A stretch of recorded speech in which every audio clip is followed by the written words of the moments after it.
So you want to know what the best firewood kindling is? Real simple. Pallet wood. Yes, pallet wood. Number one, it's super dry. Number two, usually it's beat up pretty bad and not want to be used for really nice projects. Number three, the wood is really nice and hard, so it burns a little while and it will allow the other logs to actually catch fire. But I want to show you my little process that I take in breaking down a pallet that I'm going to use for kindling. And I'm going to give you a bonus tip at the end of the video on how to really get your fire started really fast. So I got this really old pallet from work. It's got a lot of oil, it's got a lot of broken spots, and a lot of this wood is completely unusable for me. Simply what I'm going to start by doing is I am not going to go prying this apart. That will just break up the boards, create more of a mess, be a little bit more of an issue. What I'm going to do is actually cut them off with a circular saw. So I guess you can see I've got nails here, there's a bent one here. I think that's just embedded in the wood. All I'm going to do is take my saw and cut right on these edges, just to make it so that this piece will stay and this will get broke free. Trying to avoid stuff like this, but I'm going to do it right here. I'm going to cut them here, here, and just end up with these pieces here in the middle.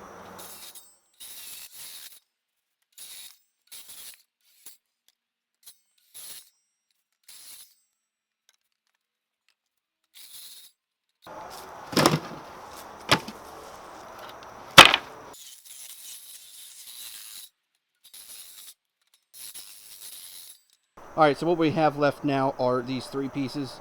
I'm going to use them just as they are for something different, so I'm not going to cut them, but honestly I would just cut them in half or even in quarters so that you can stack them in and just burn them just as they are. I mean, they've got nails and stuff.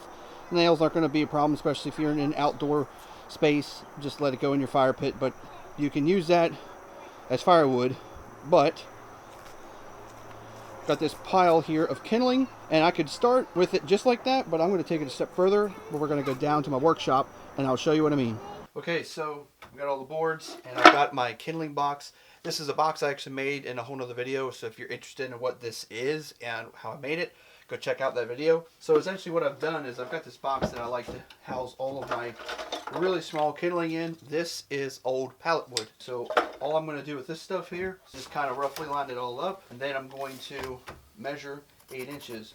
Now, if you did measure 8 inches, you can cut this by hand. In my case, I am going to use the miter saw and put a stop block on there. So all I'm going to do is take the board, put it up to that stop block, and just keep cutting it. I don't care that I'm going to have these random little pieces because that's still burnable. It's just not really what I want to have in this little box.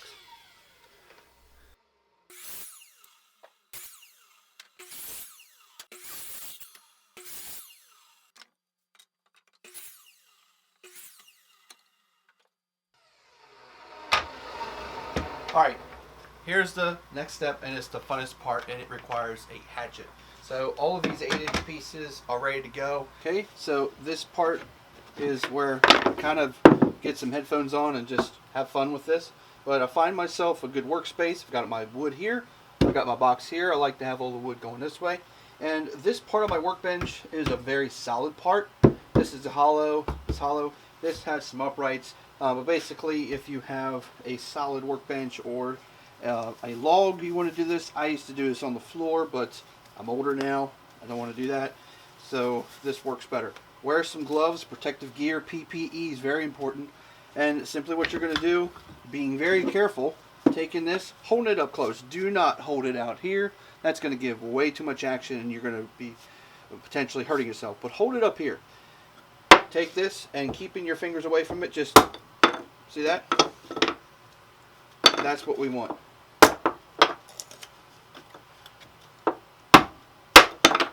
There we go. And that's what I want. And then I'll put it right in the box and keep going. Alright, so I will say they do make devices that you can put this on and do in a much safer manner. And essentially it's kind of an inverse of what I'm doing now. You would actually have your spike, it's straight up, you put this on it and you take a sledgehammer and hit this. It does the same thing, but I've always done this.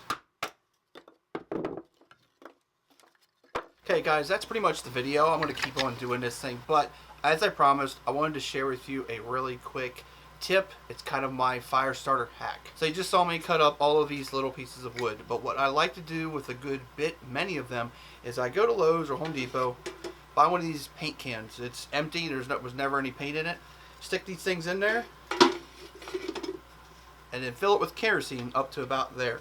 What's going to happen is that kerosene is going to get completely soaked up by that wood, and since it's pallet wood, a lot of times it's pine. The oak stuff will work too, but I find that the pine, really soft stuff, soaks that stuff up quick like a sponge. When you put that in the fire to start it, all you got to do is put your match to it, and that thing will just light up, and that's a really good quick fire starter. The only thing I would tell you is if you're going to set this somewhere, please put it in a safe place, away from your flame, away from the fire, away from kids, dogs, anything like that.